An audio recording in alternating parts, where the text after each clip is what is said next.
Docs ready for questions.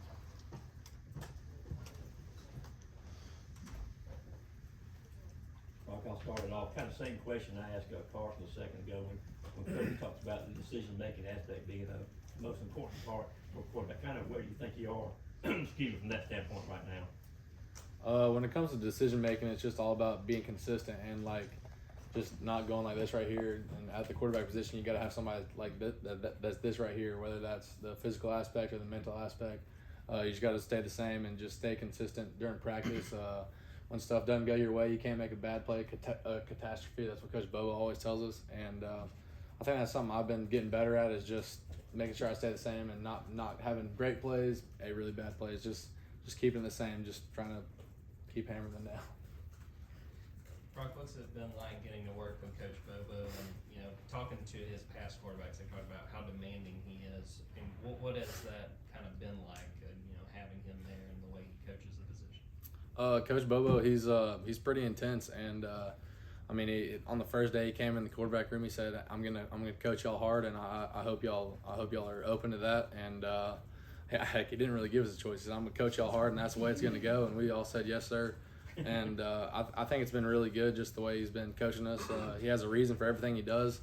His meetings go well, and yes, sir.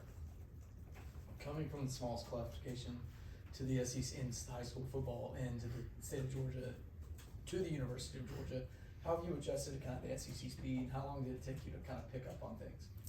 I don't know. I feel like whenever you think about it, like stuff like that, I feel like it's kind of relative. Just maybe you're at a smaller school like single A, maybe your O linemen aren't as good, like, and you're having to do this, and this, and just I feel like, hey, whenever you get to SEC, the D linemen are a lot better, your O linemen's a lot better, and stuff like that, and guys are faster. That was the main thing for me, is just it's tighter windows, and throwing the ball, tighter windows. You got to be more, timing's more important. Your dude's not gonna be able to sit there open for 3 seconds before you give him the ball, because he's gonna be covered. But just the game flow and the game speed has been probably the biggest transition, and it helps being able to go against one of the best defenses in the country every day at practice. Brock, how do you feel like your mindset has changed, if at all, just as a player and competitor this spring? How do you have a chance to come in and really compete for this starting job? I would say it hadn't really ever changed. I mean, everybody's going to say that they have belief and trust in themselves, and I base a lot of my life on my faith, and I believe that God has a plan for me regardless of where I'm at or what I'm doing, and that's never changed. I believe God has a plan for me, and I'm gonna be here, and I'm gonna do my job every day and what's asked of me and control the controllables. What's it like from practice to practice, drill to drill, kind of, you know, who's up, who's down, who had a good day, who didn't? Like, how much does that cross your mind, and then how do you handle that? It's something I really don't try to think about. Like what I said earlier, just control the controllables is a big thing in my life, and heck, I mean, you can't control what other people are doing. You can't control the reps you're doing. Just what the reps that you get, the reps they give you. Go in there, do your job, do your best, and then hopefully good things follow. I don't know how close you are to the other quarterbacks in the room, just as friends. But if you guys are really close, what's that like when you're competing every day against each other? Eventually, you know, one guy's gonna win that job. What's that battle kind of like? I think it's just really comes down to like healthy competition. I mean, if you have a dude that's one of the best in the nation or wherever, and then you have a couple of lesser opponents, that guy's not gonna get pushed every day in practice. And I mean, we have 3 or 4 dudes that are just, I mean, they're biting at the nip every time they're out there. And just, you know, hey, man, after this play, if I got a question, I can turn around and ask somebody, like, what did they see? What did you see on this play? And it's just a really healthy competition, because everyone's pushing the others to be great. And then you can turn around in the meeting rooms and say, hey, I think you could have done this better. Or what did you see on this play? And it's just a good environment, and I'm glad to be here. Brock, Kirby said you put on 12 or 15 pounds. Can you tell us how you did that? And then also, how would you describe yourself as a runner outside the pocket? First, with the weight gain, living with Brock Bowers and Chaz Chambliss, you don't really have a choice but to eat food. So I've been finishing my meals was the main thing, and having the 4th meal of the day, that's just something that they do that was new to me. But doing that and lifting a lot and making sure I'm going up on my weight in certain areas. And could you repeat the second If question? you just describe yourself as a runner outside the pocket, your mentality. I think, like I said in high school, just I don't like to see myself as a dual threat guy. Like, I'm gonna run past these dudes, all this. I feel like just a pocket passer that can extend the play if need be, and hopefully I'm accurate on the run and make good decisions. Brock, I ask you about, of course, your dad's a longtime coach. Whenever you're the son of a coach, how was that? How has he helped you, I guess, in all those years, and especially right now when you compete for starting job? What's kind of some of the best advice he's given you throughout all this? Probably some of the best advice that my dad ever gave me was just, or it wasn't really advice. It was just, you have to take coaching. And like, there was practices where I'd be running around the practice field at Prince Avenue for the last 30 minutes of practice doing something wrong. Like, and it's because I talked back or said something. But just making sure I look my coaches dead in the eye, say yes sir, whether you like it or not. If you have an explanation, if they were wrong, you can tell them in the meeting room. They don't want to hear it on the field is the biggest thing that my dad taught me. And it's helped me because I've, knock on wood, I hadn't had anything happen like that because I've been able to take coaching and just say yes sir on the field and maybe go back in the meetings and ask about it. What's it been like just being in the middle of this competition with Carson? I mean, we've talked to Kirby and talked to y'all's teammates.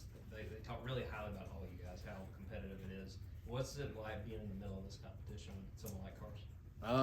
It's just what you come here to do. I mean, you come to UGA for competition, and I knew that coming in.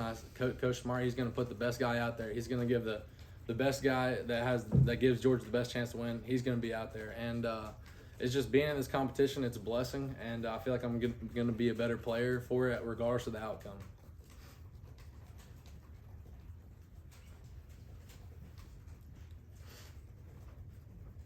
What are the biggest ways that what are the biggest things you're kind of focusing on this spring as far as ways you want to grow and develop your game?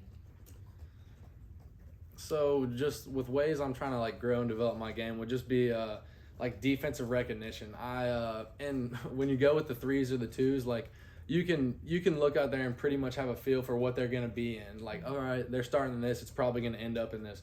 When you get out there with the 1s, you can look up there, you can catch the ball, look back up, and it's something totally different. And just being able to study and look at different things that help to give that stuff away, and just studying film is the main thing that will help with that, and just watching other opponents as well. Just getting better at watching film. Yes, ma'am. Coming in, Logan Johnson came with you from high school. What was it like, transitioning with him and then just having him around? It's always good.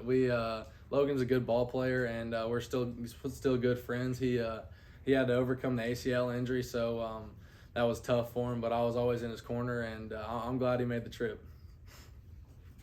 When you look at quarterbacks today, a lot of quarterbacks don't want to wait around, go into the portal. What was sort of your mindset, in the time you've been here and staying the course, staying here and waiting until you got a chance? So with my mindset, like what I put into that was just like, hey, I'm learning stuff. I'm getting better under Coach Munkin and now Coach Bobo. Like if I wasn't getting reps, if I wasn't getting better, then yeah, I would have left. But just being able to know that my game's getting better mentally and physically, I'm learning so much about the game of football, and I'm going against one of the best defenses, one of the fast-paced defenses in the SEC and in the nation. Just I was being a better player for it, and that's one of the main reasons. Carson talked about how important it was for him to get in the games. Obviously, you haven't had necessarily as many game reps. How have you tried to overcome that? And along those same lines, how have you tried to be a leader without necessarily being the oldest in the room? Yeah, just taking like with not being able to get in the games and stuff like that as much. Just with your practice reps, you got to treat everything like it is a game. And whenever we go to Sanford and have the scrimmages in the stadium, those are game reps. I mean, you might not be getting teed off on, but that's probably the only difference. I mean, they're flying around out there, we're flying around up here, and all the calls are the same, all the signals are the same, and so you just got to treat that mentally as that's a game. The shot clock's going to be up there, the time's going to be up there, and you're playing your scrimmage and your practice just like a game.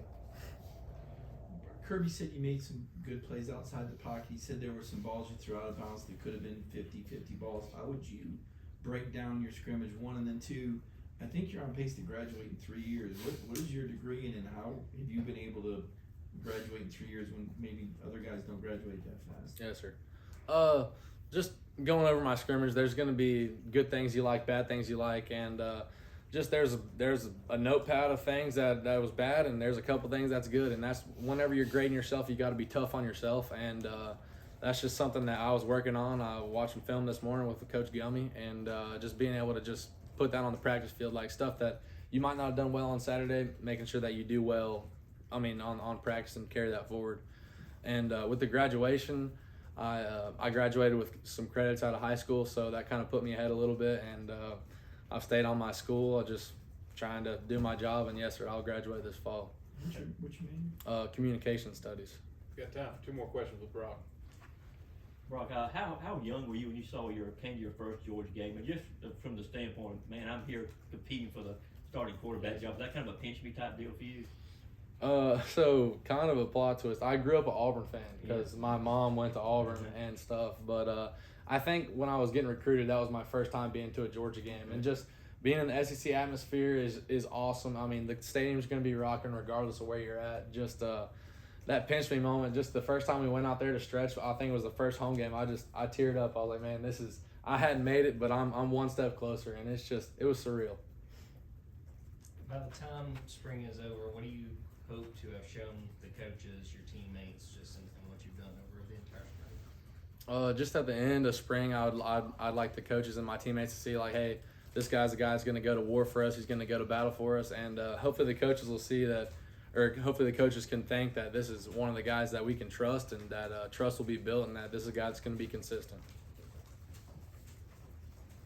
What have you seen out of the 2 transfers, wide receiver transfers? Yeah, both of our wideouts, or both of our new transfer wideouts, Dom and Rara, they're very explosive. I will say that but just learning the playbook coming in from Mississippi State and Missouri. Our playbook is very big. There's a lot of stuff that we put on our wideouts and our skilled position players, and they're learning that so much, and they're spending extra time learning that. And my hat's off to them. But they're very explosive guys, and they'll go get the ball. Thank you, Brock. Thanks, bro. Thank you.